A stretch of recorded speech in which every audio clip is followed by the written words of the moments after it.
Assalamualaikum warahmatullahi wabarakatuh. Puji syukur kehadirat Allah Subhanahu wa Ta'ala yang telah melimpahkan rahmat dan karunia-Nya kepada kita semua. Tak lupa salawat dan salam kita hanturkan kepada Nabi Muhammad SAW dengan lafaz Allahumma sholli ala Muhammad wa ala ali Muhammad. Baiklah, untuk memenuhi tugas mata kuliah pendidikan agama Islam, kami dari kelompok 15 yang beranggotakan Bella Anna Mulyani dari jurusan Manajemen Perhotelan, Elsa Mutiara Deski dari jurusan Psikologi, dan Fadila Lailatul Istianah dari jurusan Psikologi. Kami akan memaparkan materi tentang klasifikasi ajaran Islam, yaitu akhlak, dengan dosen pembimbing, Bapak Rizky Syafril, SHI, MSI. Akhlak dalam Islam menjadi sesuatu yang penting dan berguna bagi umatnya. Akhlak menjadi sesuatu yang akan membuat seseorang mendapatkan kebahagiaan, baik itu di dunia maupun di akhirat. Islam adalah agama yang sempurna, yang mengatur segala sesuatu dengan sangat detail. Kita sebagai pemeluk harus tahu apa yang diperintahkan dan apa yang dilarang oleh Allah. Poin utama yang akan kami bahas yaitu 1. Konsep akhlak, 2. Perbedaan akhlak, moral, dan etika, 3. Ruang lingkup akhlak, 4. Rasulullah sebagai uswatun hasanah, 5. Aplikasi akhlak dalam kehidupan sehari-hari. Yang pertama, konsep akhlak. Kami mengangkat 5 poin, yaitu pengertian akhlak, syarat akhlak, sifat akhlak, karakteristik akhlak, dan nafsu manusia. Yang pertama yaitu pengertian akhlak. Kata akhlak secara etimologi berasal dari bahasa Arab yang merupakan bentuk jamak dari kata khuluq. Khuluq yang berarti perbuatan atau tingkah laku. Kata khuluq juga bersinonim dengan kata maru'ah, adat, dan tabiat. Sedangkan secara terminologi, menurut pakar Ibnu Miskawayh mengatakan bahwa akhlak adalah keadaan jiwa seseorang yang mendorongnya untuk melakukan perbuatan tanpa melalui pertimbangan pikiran terlebih dahulu. Dan apabila ditinjau secara istilah, akhlak atau khuluq adalah sebagian hal yang melekat dalam jiwa yang darinya timbul perbuatan dengan mudah tanpa suatu proses pikir yang panjang. Seperti yang terdapat dalam Quran surat Al-Syu'ara ayat 137 yang berbunyi, In haza illa khuluqul awwalin, yang artinya, agama kami ini tidak lain hanyalah kebiasaan orang terdahulu. Dan juga terdapat dalam Quran surah Al-Qalam ayat 4 yang berbunyi, Wa innaka la'ala khuluqin azim, yang artinya, dan sungguh kamu benar-benar berakhlak mulia. Yang kedua yaitu syarat akhlak. Suatu perbuatan dapat disebut sebagai akhlak apabila memenuhi syarat sebagai berikut, yaitu perbuatan itu dilakukan secara berulang-ulang dengan niat yang tulus. Contohnya, orang yang bersedekah namun hanya untuk popularitas saja, maka orang tersebut tidak dapat dikatakan orang yang berakhlak baik. Selanjutnya, perbuatan timbul dengan mudah tanpa melalui pikir panjang. Contoh, Andi diminta ibunya untuk mengantarkan pesanan ke orang lain. Dan Andi pun langsung menyanggupinya dan bersiap-siap tanpa pikir panjang. Maka hal yang dilakukan Andi bisa disebut sebagai akhlak. Yang ketiga yaitu sifat akhlak. Dalam pembahasan Al-Quran dan hadis Nabi, suatu perbuatan dikategorikan sebagai akhlak yang baik apabila mengandung sifat-sifat tertentu. Di antaranya sebagai berikut. Yang pertama, kebaikannya bersifat mutlak atau al-hasanah al-mutakhalaqah. Yang kedua, kebaikannya bersifat menyeluruh atau al-hasanah al-samilah. Yang ketiga, kebaikannya bersifat tetap al-hasanah as-sabisah, dan pengawasan yang menyeluruh sumuliyah al-muqarrabah.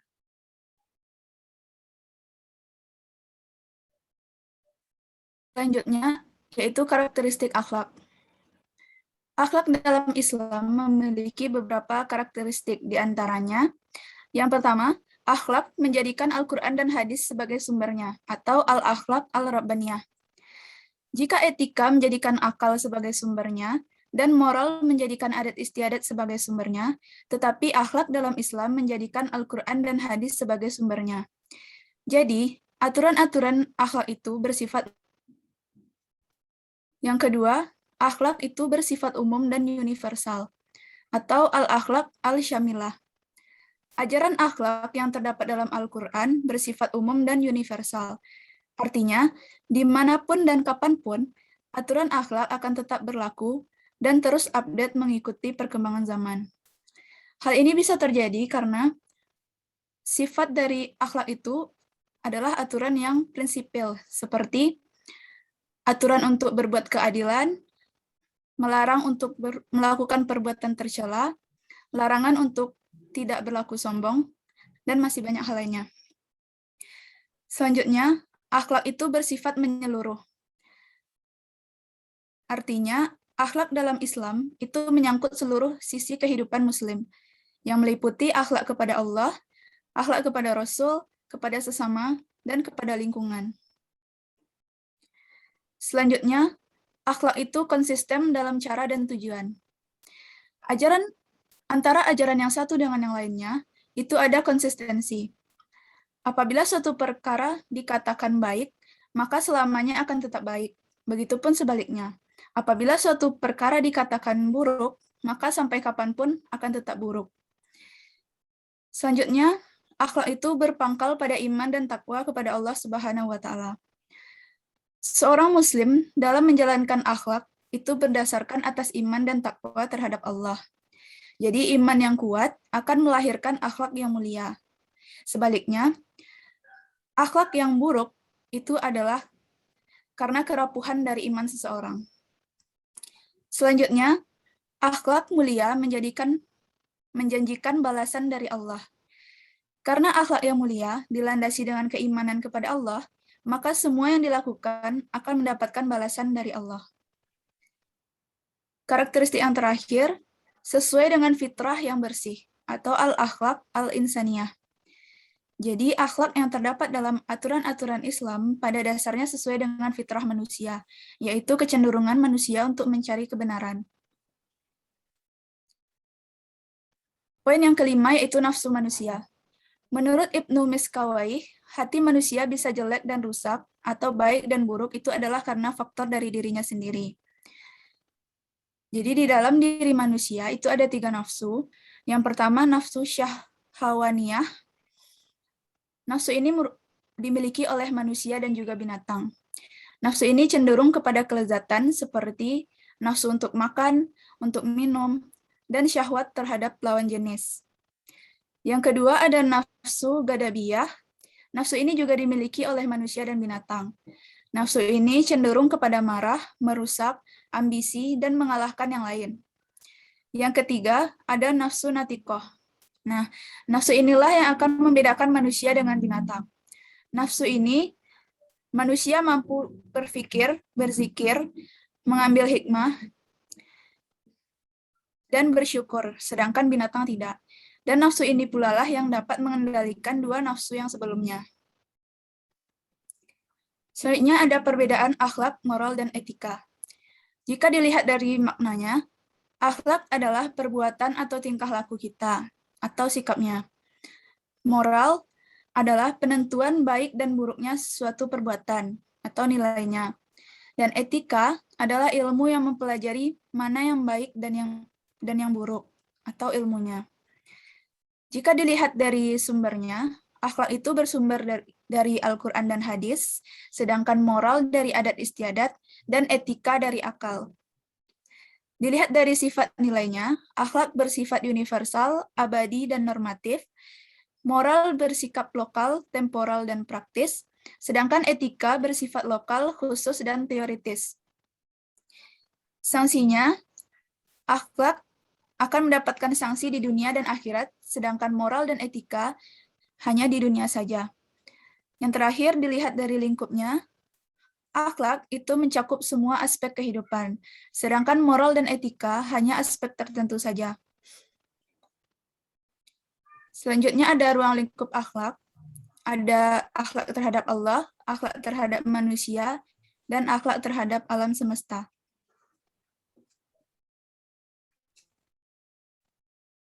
Yang pertama yaitu akhlak terhadap Allah. Yang bisa kita lakukan yaitu beribadah kepada Allah Subhanahu wa taala, berdoa, dan tawadu. Yang kedua yaitu akhlak terhadap manusia. Kita dapat melakukan seperti menjaga hubungan baik dengan diri sendiri, keluarga, dan masyarakat sekitar. Yang ketiga yaitu akhlak terhadap alam semesta. Hal yang dapat kita lakukan yaitu melestarikan keasrian dan keindahan alam, mengelola alam secara baik dan benar, dan melakukan hal positif lainnya.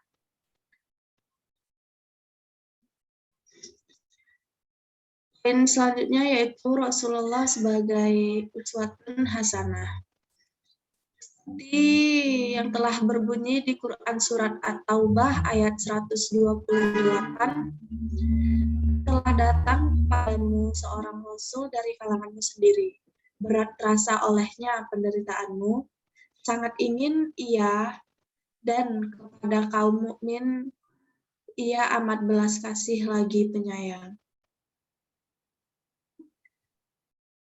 Berdasarkan Quran Surat At-Taubah ayat 128 tersebut, Rasulullah tidak hanya mengurusi keselamatan umatnya di dunia saja, namun sampai ke akhirat sekalipun. Begitulah cintanya beliau kepada umatnya. Serta kata uswatun hasanah menunjukkan kepada pribadi Nabi Muhammad SAW yang dalam kehidupannya penuh dengan kisah dan perilaku yang harus kita teladani.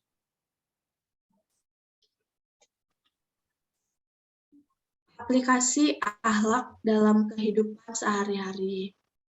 Yang pertama ada aplikasi akhlak untuk diri sendiri, yaitu menjaga kesucian diri, menjaga kesehatan diri, dan merawat diri kita. Yang kedua, lingkungan. Contohnya seperti memakmurkan bumi, mengelola sumber daya alam, dan tidak membuat kerusakan di bumi. Yang ketiga, kepada Allah Subhanahu wa taala, yaitu al-hub, bertaubat, tawadu, tawakal, dan bersyukur. Selanjutnya yaitu ke Rasulullah. Contohnya seperti menjadikan Rasulullah sebagai suri tauladan, mencintai Rasulullah secara tulus dan mengikuti sunnah-sunnahnya. Yang terakhir yaitu kepada orang tua, akhlak yang harus kita lakukan yaitu bertutur kata yang sopan, menyantuni mereka, mendoakan mereka, dan meneruskan silaturahmi kepada kerabat-kerabat orang tua.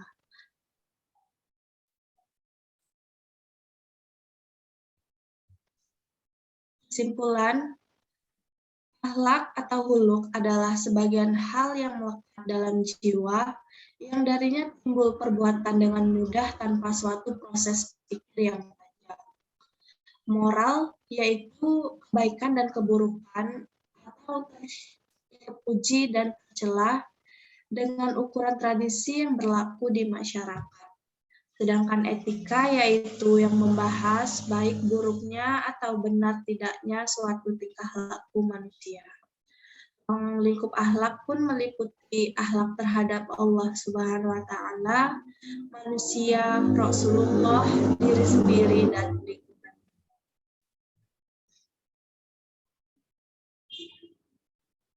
Semoga materi ini dapat bermanfaat khususnya bagi penulis dan pembaca semua.